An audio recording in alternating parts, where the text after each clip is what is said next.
కాసేపట్లో TDP polit bureau సమావేశం జరగనుంది. ఈ నెల 27, 28, 29 తేదీల్లో కడపలో నిర్వహించ తలపెట్టిన మహానాడుపై ప్రధానంగా చర్చ జరగనుంది. గతేడాది ఎన్నికల షెడ్యూల్ కారణంగా దీన్ని నిర్వహించుకోలేకపోయారు. ఇప్పుడు అధికారంలోకి వచ్చినందున ఈ ఏడాది భారీగా జరపాలని భావించారు. అయితే పహల్గాంలో ఉగ్రవాదుల దాడి, దానికి ప్రతీకారంగా భారత్ చేపట్టిన ఆపరేషన్ సింధూర్ కారణంగా నిన్న మొన్నటి వరకు దేశవ్యాప్తంగా యుద్ధ వాతావరణం నెలకొంది. ఈ పరిస్థితుల దృష్ట్యా మహానాడు వేడుకలు 3 రోజులు నిర్వహించాలా లేక 2 రోజులకు కుదించాలా అన్న అంశంపై పొలిట్ బ్యూరోలో చర్చించి తుది నిర్ణయం తీసుకోనున్నారు.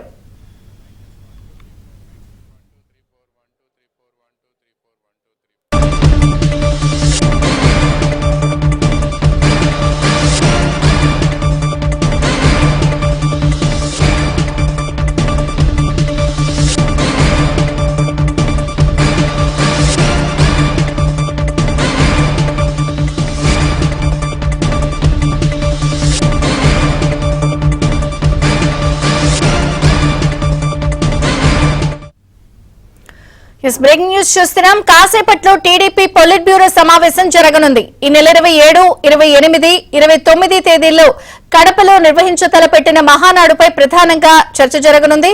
పూర్తి వివరాలు ఏపీ బ్యూరో చీఫ్ రామారావు అందిస్తారు లైవ్ లో. Ramarao, over to you. Vijaya Chandrika, Telugu Desam పార్టీకి సంబంధించిన కీలక భేటీ ఒకటి ఈరోజు ఉదయం జరిగింది. లోకేష్ వద్ద జరిగిన మంత్రులు, అదేవిధంగా పార్టీకి సంబంధించిన శాసనసభ్యుల భేటీలో తెలుగుదేశం పార్టీ మహానాడుకు సంబంధించి ప్రధానమైన చర్చ జరిగింది. ముందుగా అయితే యుద్ధం వచ్చింది కాబట్టి మహానాడుని అసలు నిర్వహించాలా లేదా అనే అంశంపై కూడా కొంత చర్చ జరిగినప్పటికీ కూడా యుద్ధం కూడా లేకపోవడంతో పాటు ఇప్పుడు రాష్ట్రంలో పరిస్థితులు కూడా అనుకూలంగా ఉండటంతో 3 రోజుల పాటు ముందుగా ఏదైతే నిర్ణయించుకున్నారో ఈ నెల 27, 28, 29 ఈ 3 రోజుల పాటు కూడా మహానాడు నిర్వహించాలని నిర్ణయించారు.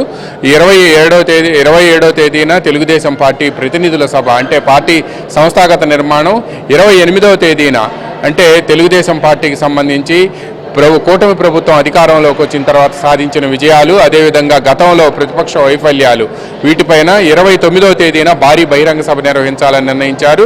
ఈ మహానాడు విజయవంతం కోసం మొత్తం 6 నిర్వహణ కమిటీలను నియమించారు. ప్రతి కమిటీలో కూడా ఆ జిల్లాకు సంబంధించిన పాలిట్ బ్యూరో సభ్యుడు, పార్టీ సీనియర్ నేత శ్రీనివాసరెడ్డి గారు కూడా ఉన్నారు, ఆయన కూడా నియమించారు. అదేవిధంగా ఇప్పటి వరకు జరిగిన సమావేశంలో ఏం మాట్లాడుకున్నారు, అయితే ఇవన్నీ కేవలం ప్రతిపాదనలు మాత్రమే. ఈ ప్రతిపాదనలన్నింటినీ కూడా ఇప్పుడు జరగబోయే పాలిట్ బ్యూరో సమావేశంలో పెట్టి చర్చించి ఒక నిర్ణయానికి రావాలని కూడా వాళ్ళు భావించారు.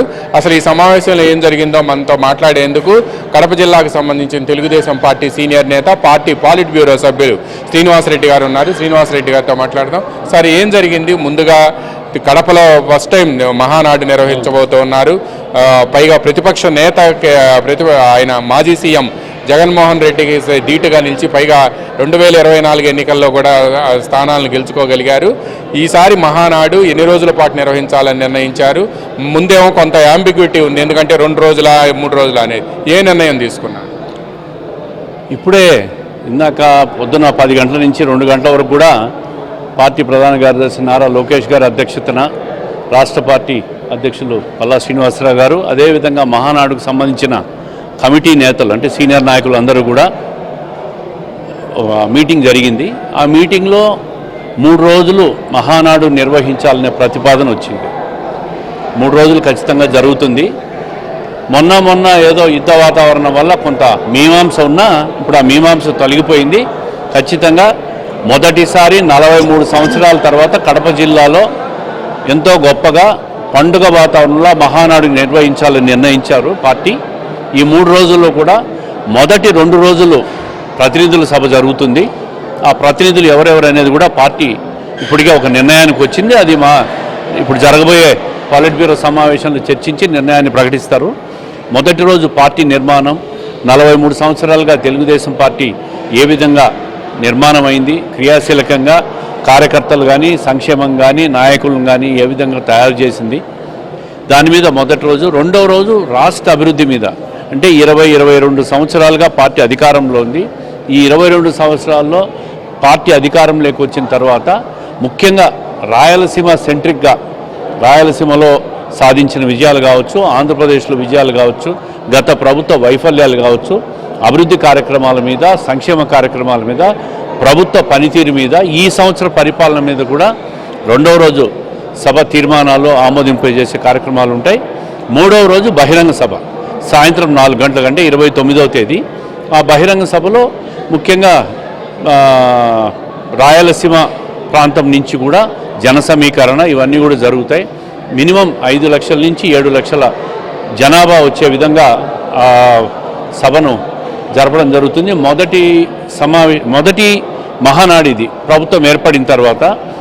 రెండవ విషయం, కడప జిల్లాలో ఎప్పుడు మహానాడు ఘనంగా జరపాలని చెప్పి కూడా నిర్ణయించాం. కడప నగరాన్ని అంతా కూడా పసుపుమయం చేస్తాం. ప్రతి ఒక్క కార్యకర్తకు ఒక ఉత్సాహాన్ని ఇస్తాం. అదేవిధంగా అన్ని మహానాడు ఏర్పాటు అన్ని కమిటీలు కూడా ఈరోజు నిర్ణయించారు. మొత్తం ఎన్ని కమిటీలు నియమించారు? 6-7 కమిటీలు ఉన్నాయి మొత్తానికి. అవన్నీ కూడా స్టేజ్ కమిటీ, భోజనాల కమిటీ, తర్వాత అకామిడేషన్ కమిటీ, సాంస్కృతిక నిర్ణయాల కమిటీ, ఆర్థిక కమిటీ, ఇట్లా 7-8 కమిటీలన్నీ వేశారు. ఈ కమిటీలన్నీ కూడా ఇప్పుడు ఈ ప్రతిపాదనలన్నీ కూడా ఇప్పుడు జరగబోయే పాలిట్ బ్యూరో సమావేశంలో పెట్టి ముఖ్యమంత్రి గారికి నిర్ణయాన్ని వదులుతారు. ఆ తర్వాత అధికారికంగా ప్రకటన కూడా జరుగుతుంది. దానికైతే 3 రోజులు ఖచ్చితంగా 3 రోజులు మహానాడు కడపలో జరుగుతుంది. ఇది పార్టీ నిర్ణయం. దీంట్లో 2 అనుమానం లేదు. 1 రోజా 2 రోజులు అనే మీమాంస లేదు. 3 రోజులు జరుగుతుంది.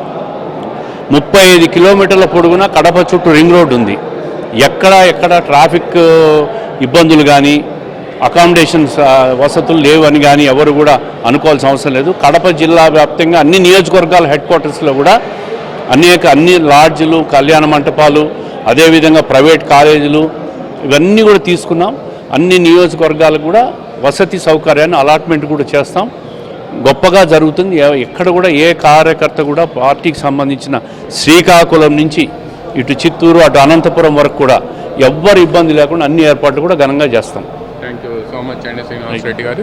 ఇది కడప మహానాడుకు సంబంధించి ప్రాథమికంగా కూడా చర్చించి ఒక నిర్ణయం తీసుకున్నారు.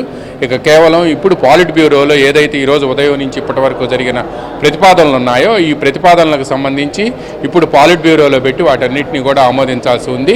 అయితే నిన్నటి వరకు కూడా కొంత అంబిగ్యూటీ ఉంది. అంటే 2 రోజుల పాటే, అంటే 27, 28 ఈ 2 రోజుల్లో నిర్వహించి ఆపేయాలి, 29 బహిరంగ సభ వద్దు అని అనుకున్నారు. కానీ ఇప్పుడు ఇదంతా కూడా వార్ సంబంధించిన క్లైమేట్ ఇదంతా కూడా లేకపోవడంతో మహానాడును 3 రోజుల పాటు నిర్వహించాలని నిర్ణయించారు. ఈ 3 రోజుల్లో కూడా మొదటి రోజు ప్రతినిధుల సభ, పార్టీ సంస్థాగత నిర్మాణం, భవిష్యత్తులో పార్టీ ఎలా ఉండాలి, రాబోయే 40 సంవత్సరాల్లో పార్టీ ఎలా ఉండాలి, పార్టీలోకి యువరక్తాన్ని, మహిళల్ని నింపటం, అదేవిధంగా పదవుల్లో కూడా రొటేషన్ సిస్టమ్ తీసుకురావటం, ఇవన్నీ కూడా మొదటి రోజు నిర్ణయిస్తారు. అదేవిధంగా రెండో రోజు పార్టీ ఇప్పటి వరకు సాధించిన, అధికారంలో ఉండగా సాధించిన విజయాలు, అదేవిధంగా కూటమి ప్రభుత్వం అధికారంలోకి వచ్చిన తర్వాత ఈ సంవత్సరంలో సాధించిన విజయాలు ఏమిటి, భవిష్యత్తులో 4 సంవత్సరాలకు సంబంధించిన ప్రణాళిక ఏమిటి, ముఖ్యంగా రాయలసీమ సెంట్రిక్గా ఏం చేయాలి అనేది, కడప జిల్లాకి ఎటువంటి వరాలు ఇవ్వాలి అనేది కూడా శ్రీనివాస్ రెడ్డి బలంగా ప్రశ్నించారు. కడప జిల్లాకు మీరు ఏదో ఒకటి చేయాల్సిందేను అని చెప్పి ఆ ప్రాజెక్టును కూడా ప్రకటించే అవకాశం ఉంది. ఇక చివరి రోజు బహిరంగ సభ, అంటే 29వ తేదీన బహిరంగ సభ కూడా జరగబోతోంది. 3 రోజుల పాటు కూడా ఏర్పాట్లకి అంతా సిద్ధమై ఉండాలి అని చెప్పి లోకేష్ పార్టీ యంత్రాంగాన్ని ఆదేశించారు. దీనికి సంబంధించి మొత్తం 6 కమిటీలను కూడా ఏర్పాటు చేశారు.